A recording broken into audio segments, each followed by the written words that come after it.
In honor of Halloween, the artist groups from Denis Wick and Alliance Brass are bringing you their spookiest, scariest, and in some cases silliest unexplained events in their musical lives.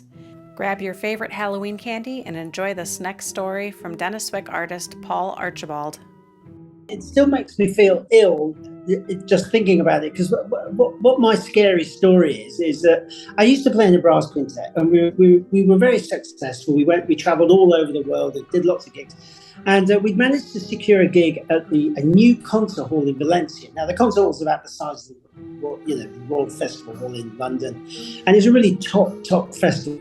But it was a Malcolm Arnold festival, so it was all about Malcolm Arnold. The reason we got this gig was because we were going to play the Malcolm Arnold.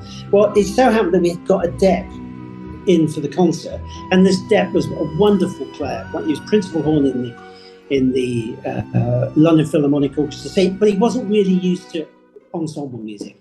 So he'd taken the music home to practice. What a pro. Okay, so we did the rehearsal a couple of days before, and then we got on the plane later and got to the concert hall, opened up the pad.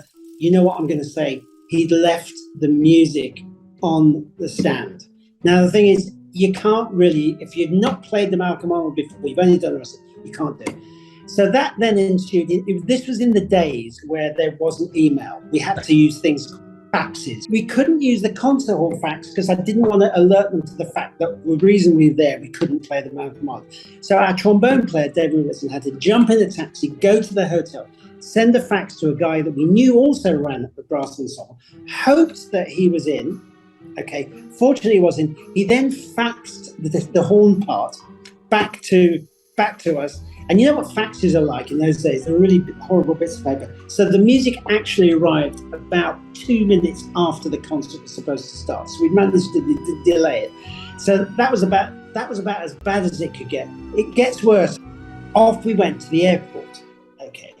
What I'd forgotten in all this thing was that I was going to a different airport than the other four who were going to somewhere else. I'd forgotten that. So I took all the other players to my airport to get my flight. And when we got there, I was feeling very proud of myself. I said, great, we're all going to fly to, I'm flying to Lyon. They're flying to, oh God, I've gone to the wrong airport. So basically, I'd gone to one airport. They should have gone to another airport. So then I realized I'd probably got in those days, about £1,000 of money to pay for new flights. This is all within a 24-hour period. So anyway, I must have looked so white.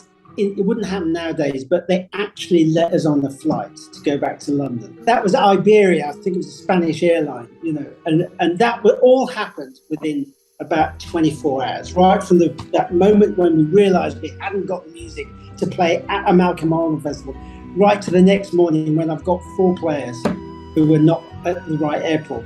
I think that's about the scariest I've ever been, actually.